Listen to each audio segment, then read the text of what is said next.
E aí, pessoal, tá tranquilo? Nessa aula, a gente vai dar uma resumida em relação ao que a gente estava estudando em sala de aula, tá? Primeiro, só dar uma lembrada em relação aos conjuntos numéricos.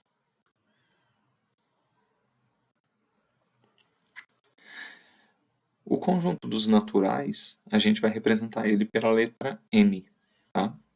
Tem alguns livros que às vezes iniciam os naturais no 0, tá? Ou no 1. Tudo vai depender do livro que estiver trabalhando. Mas, para nós, vamos considerar os naturais a partir do 1, tá? E os inteiros, a gente considera ele como o conjunto dos números que são compostos pelos naturais, tá? Adicionado o 0 e mais os números negativos. Então, o que acontece? O conjunto dos inteiros ele é uma extensão dos naturais, onde você adiciona mais elementos ali, beleza? E o conjunto dos inteiros ele é representado pela letra Z, tá? Então a gente tem primeiro o conjunto dos naturais, conjunto dos inteiros, depois a gente tem um conjunto dos racionais, que é representado pela letra Q. O que são os conjuntos dos racionais? O conjunto dos racionais são todos os valores na forma P sobre Q, que é uma fração, onde P e Q eles são quaisquer números pertencentes ao conjunto dos inteiros. Tá? Então, todo número que eu possa escrever dessa forma aqui, como uma fração ou um quociente, eles são os inteiros. Tá? A única restrição que a gente tem é o quê? Que o Q, que é o valor do denominador, ele tem que ser diferente de zero. Tá? Porque não tem como a gente realizar uma divisão de um valor por zero, beleza? Então, o que acontece? A gente tem os naturais, que é um conjunto um pouco menor, tá? A gente poderia representar pelo diagrama de Venn como se fosse essa bolinha aqui, onde aqui dentro estão contidos todos os naturais, tá? Depois a gente tem uma extensão desses conjuntos, onde a gente tem um conjunto dos inteiros, que engloba, além dos naturais, o zero e mais os negativos. Tá? Conjunto dos inteiros. E, estendendo um pouco mais esse conceito, a gente tem os racionais, que é representado pela letra Q, e os racionais são todos os números descritos como uma fração P sobre Q, tá? Onde o Q é diferente de zero. Percebe que, por essa notação, a gente consegue ver que os naturais eles estão contidos dentro dos inteiros. Lembrando que esse símbolo aqui é de contido, tá? Depois, mais para frente, eu vou dar uma comentada sobre ele.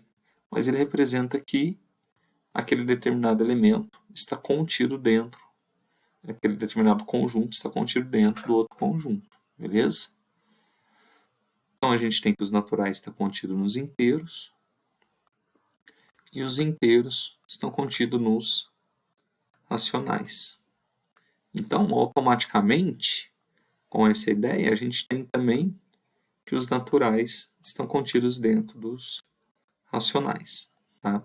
Isso é consequência direta dos naturais estarem contidos dentro dos inteiros. Tá? Isso aqui é a propriedade da transitividade. Beleza? E tem o último conjunto, que é o conjunto dos irracionais. O conjunto dos irracionais ele engloba todos os valores que a gente não tem, vamos supor, vamos falar assim, das raízes quadradas que não possuem solução. Existem várias outras raízes que são irracionais, existem vários outros valores, mas só para a gente guardar, A grosso modo, o que são? Se a gente analisar raízes quadradas, são todos aqueles que não têm solução exata.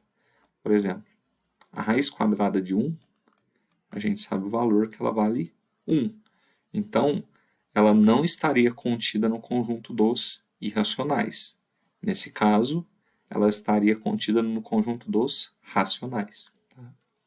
Agora, a raiz quadrada de 2, ela já não possui uma solução exata, por exemplo. Então, ela estaria dentro do conjunto dos irracionais. A raiz quadrada de 3 também é irracional. A raiz quadrada de 4 já não é, porque a raiz quadrada de 4 a gente sabe a solução, que é 2. Tá? Um outro exemplo de números irracionais é a constante de Euler, que é um valor aproximado de 2,718. E aí vai. O π também é irracional, tá? Valores negativos também são, né? Por exemplo, menos raiz de 2, menos raiz de 3, são irracionais. Aqui a gente está falando raízes quadradas, tá? Mas tem raízes cúbicas também que não tem solução. Por exemplo, solução exata, né? Se você pega uma raiz cúbica de 2, também seria irracional, tá? Mas em relação a conjuntos é isso. É só a gente lembrar que o conjunto dos naturais é composto pelos números 1, 2, 3, 4, 5. Igual comentei, tem livros que consideram o 1 como sendo natural, ou o 0 como sendo natural também. Aí tudo vai depender, mas aí vai estar explícito, tá? E quando a gente estiver trabalhando, se caso acontecer do 0 está explícito nos naturais, a gente acaba comentando. Então a gente tem uma extensão dos naturais que é o conjunto dos inteiros, lembrando que os inteiros estão dentro dos naturais, na verdade é o contrário, né? Os naturais estão dentro dos inteiros e os naturais e os inteiros estão dentro dos racionais. Uma representação do diagrama de Venn desses 4 conjuntos seria essa daqui. Deixa eu mudar aqui.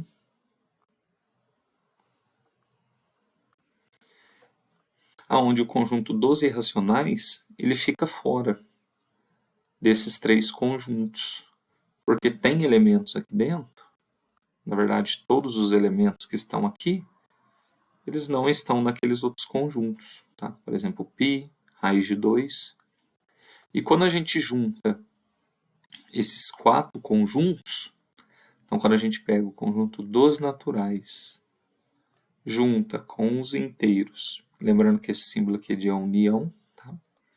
Junta com os racionais e junta com os irracionais, a união entre todos esses conjuntos me resulta um conjunto que a gente chama o conjunto dos reais, tá? E o conjunto dos reais vai ser o objeto de estudo que a gente vai trabalhar na parte de cálculo. Então, a gente vai trabalhar com todos esses conjuntos aqui, certinho? Vamos continuar aqui. Só dar uma lembradinha em relação à união entre conjuntos. Imagina que a gente tenha 2 conjuntos. Aqui eu coloquei 2 situações, tá? Conjuntos A e B diferentes de vazio, né?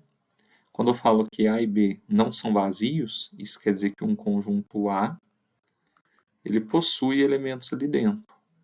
Vamos supor que esse conjunto A é composto por um elemento A, B e C. E o conjunto B pelos elementos C e D. Para união entre conjuntos, nesse caso que eu coloquei aqui, a gente vai ter 2 situações, tá? Se a gente considerar esse conjunto A e B que eu coloquei, esses 2 conjuntos, eles possuem elemento em comum, que nesse caso seria o C e o D.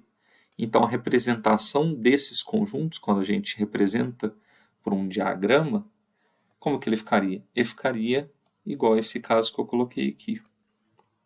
Por quê? O elemento em comum entre eles, ele ficaria aqui no meio, que que é o que a gente fala em interseção, né? Vou mudar a cor aqui.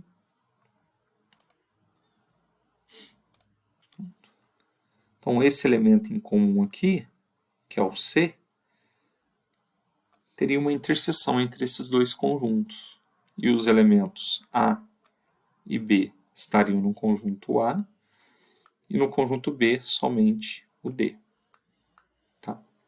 Essa situação que eu coloquei aqui, que seria uma segunda, é onde esses conjuntos eles são disjuntos. O que isso quer dizer? É um conjunto onde eles não possuem elementos em comum. Então, se eu considerar esse mesmo conjunto A, B e C, e eu pegar um B, onde ele teria elementos D e E, nesse caso, como é que ele ficaria ali? Poderia representar dessa forma, onde no conjunto A eu tenho o A, o B e o C, e no conjunto B eu teria o D e o E. Percebe que nessa situação não possui elementos em comum. Então a gente fala que esses dois conjuntos são disjuntos, tá? E essa situação onde eles possuem elementos em comum, eles não são disjuntos, beleza? E quando a gente trabalha com a união entre conjuntos, é a gente juntar todos os elementos que esses dois conjuntos têm. Para esse caso aqui, ó, que é o primeiro caso, a gente tem que a união entre esse conjunto A, composto por A, B e C, e o conjunto B, que é composto por C e D, ele vai me resultar no conjunto A união com B, que é composto por quais elementos? A, B, C e D. Percebe que nesse caso, mesmo eles tendo conjuntos em comum, eu só coloco um deles, tá? Porque esse elemento está em comum entre eles. Agora, no caso que eu estiver trabalhando com esses conjuntos disjuntos, a união entre eles, como é que ficaria? Entre esse conjunto A, vamos chamar ele de B', só para não confundir, tá? Para separar, a união entre esse A e esse B' seria quem? A, B, C, D e E. Então, quando a gente trabalha com união de conjuntos, é a gente fazer o quê? Pegar todos os elementos x pertencentes aos conjuntos, tá? Tal que x pertence a A, então x vai pertencer a A, ou x vai pertencer a B. Então, independente de qualquer x que a gente pegue, a gente fala x é porque é cada elementos do conjunto. Então, independente de cada elemento que eu pegue de um conjunto, ou ele vai pertencer a A, ou ele vai pertencer a B, quando a gente está trabalhando com a união. Tá? Agora a gente tem a interseção também, né? A ideia da interseção são os elementos que ele tem em comum. Por exemplo, se a gente estiver analisando essa situação, vamos supor que a gente fala aqui, o conjunto A é composto pelos elementos A, B e C. E o conjunto B, composto pelos elementos C e D. O que acontece? Esses dois conjuntos, eles não são disjuntos. Tá? Por quê? Porque a gente tem elementos em comum. Então, para essa situação, o que acontece? A gente tem que o elemento C está em comum entre eles. Então, aqui, entre o A e o B, se a gente estiver analisando esse conjunto, vai ter um C aqui. E fora, teria o A e o B, e aqui o D. E quando a gente fala em interseção entre conjuntos, a gente quer analisar todos os elementos aonde ele está no conjunto A e automaticamente está no conjunto B. Então, quando a gente trabalha na interseção, a interseção entre o conjunto A e esse conjunto B seria quem? O próprio valor do C, porque aqui tem somente esse elemento em comum. Então, quando eu calculo A interseção com B, para essa situação, eu tenho que a interseção vai ser quem? O próprio C, tá? Então, a interseção é só você pegar os elementos que eles possuem em comum. Quando a gente está trabalhando em conjuntos disjuntos, o que acontece? Percebe que nesse diagrama, elas não se encontram. Então, para essa situação, não vão possuir elementos em comum. Um exemplo é a gente pegar, por exemplo, o conjunto A, composto pelos elementos A, B e C, e eu pegar um conjunto, vamos chamar ele de B', que seria esse aqui, composto pelos elementos D e E. Vou apagar aqui. Conjunto D, elemento D e E. Percebe que a ideia de interseção entre conjuntos é você pegar um elemento, tá? Onde ele esteja tanto num conjunto quanto no outro. Para essa situação, o A, B e C estão aqui no conjunto A. E o D e o E estão nesse outro. Então, independente do que eu faça, não existe nenhum elemento em comum entre eles, que ele possa pertencer tanto em A quanto em B. Então, nesse caso, a interseção entre o conjunto A e o conjunto B vai ser o conjunto vazio, porque eles não possuem elementos em comum, tá? Ou a gente representa assim também, tá? Agora, quando a gente fala em complementar de um conjunto, a gente faz a representação do complementar dessa forma. Complementar de A em B. O que isso quer dizer? Quando a gente fala complementar de A em B, é que a gente quer pegar todos os elementos do conjunto A, que são dos de baixo, e vai subtrair os elementos do conjunto B. Tá? Nessa situação, percebe, ó, todos os elementos do conjunto A são todos esses elementos desse círculo. E todos os elementos do conjunto B são todos esses aqui. Então, se eu pegar todos os conjuntos de A e tirar os de B, automaticamente vai sobrar somente essa parte aqui em azul. Então, quando a gente está trabalhando com conjuntos que eles não são disjuntos, vamos pegar uma situação onde A é formado pelos elementos A, B e C. E o meu conjunto B, aqui nesse caso ela tem uma interseção, né? Vamos supor que é C e D. O que acontece? Se a gente fosse colocar aqui no diagrama, ele ficaria assim, né? A, B, C e aqui D. Então, se eu pegar todos os elementos do conjunto A, que é quem? A, B e C, e tirar os do elemento B, quem que são do elemento B? C e D, só que eles têm um em comum. Quem que é o em comum? O próprio C. Então, basta a gente eliminar ele. Que aí me sobra quem? O A e o B, que é o próprio que? Complementar do conjunto. Tá? E quando a gente trabalhar em conjuntos que eles são disjuntos, o que acontece? Quando eu pego o complementar de A do B, nessa situação vai dar o próprio conjunto A.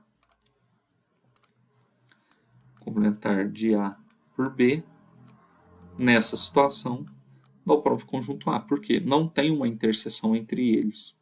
Então, quando eu vou tirar os elementos de B, automaticamente vão sobrar só os de A.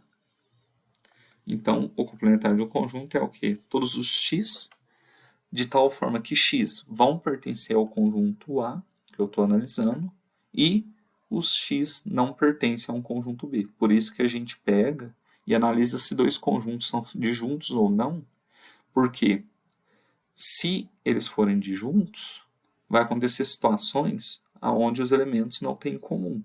Agora, se eles não são disjuntos, o que acontece? A gente tem que, os elementos, a gente tem que tirar, né, a interseção entre eles.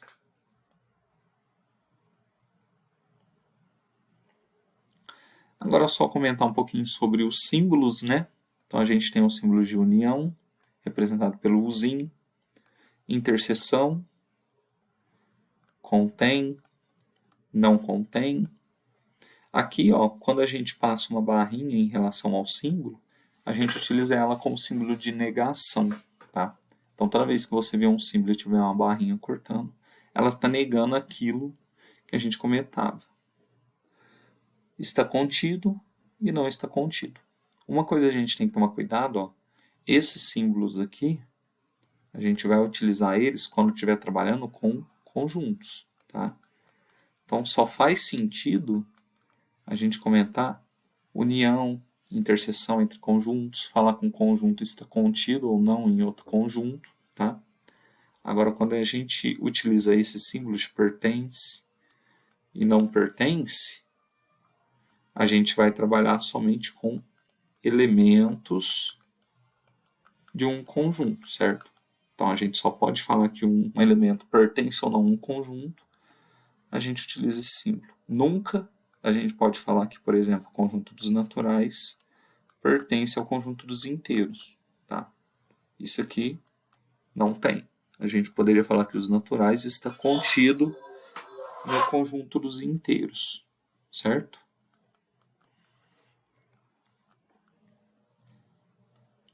Agora dar uma relembradinha em relação à operação entre frações, tá?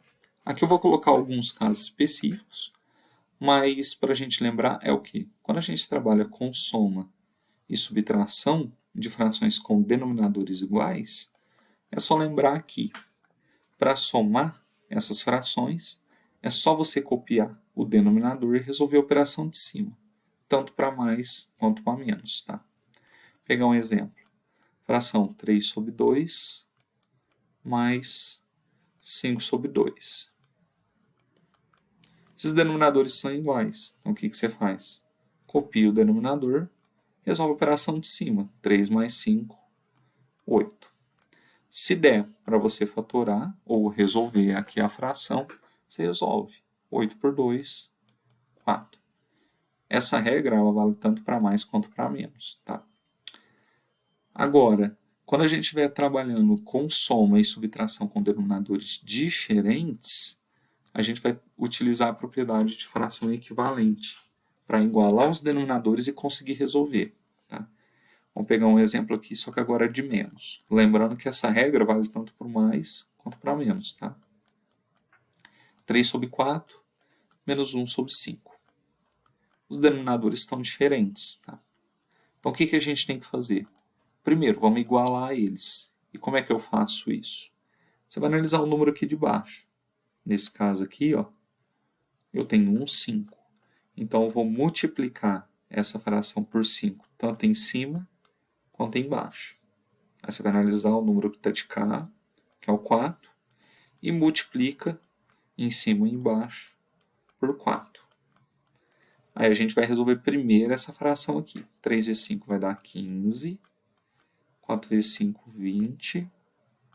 Menos 4 vezes 1, 4. 4 vezes 5, 20. Percebe que na hora que a gente fez isso aqui, o que aconteceu? Os denominadores ficaram iguais. E a gente cai nessa outra propriedade anterior, que é o quê? Denominadores iguais, você copia de baixo, resolve de cima. Então aqui ficaria 20. 15 menos 4, 11. Aí essa aqui seria a resposta. Tá? Lembrando que vale tanto para a soma quanto subtração. Então é só obter fazer os denominadores ficarem iguais, usando a ideia de fração equivalente. Tá? Na multiplicação de fração, por exemplo, 3 sobre 2 vezes 1 sobre 4, é só você multiplicar os valores do de cima e os de baixo. Nesse caso aqui ficaria 3 vezes 1, 3, 2 vezes 4, 8. Só isso.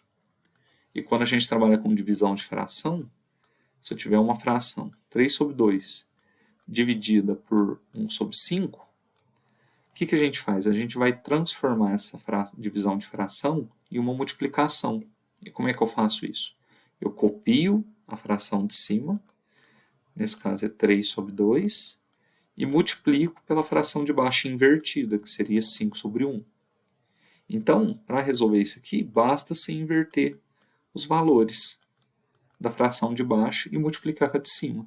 Então, aqui daria 15 sobre 2. certo? E lembrando, se caso, por exemplo, eu tivesse um valor específico, em vez de uma fração, a gente tivesse assim, vou separar aqui, 3 dividindo tudo, 1 sobre 4. A gente pode transformar esse número numa fração, porque 3 é a mesma coisa de 3 dividido por 1, tudo isso dividido por 1 sobre 4. E resolve dessa forma aqui, tá? Pode ter uma situação contrária também, onde eu tenho algo assim. 3 dividido por 2, tudo isso aqui dividido por 7. A forma de proceder é do mesmo jeito, só transformar o denominador em uma fração, que ficaria 7 sobre 1, e a gente cai nessa mesma situação, certo?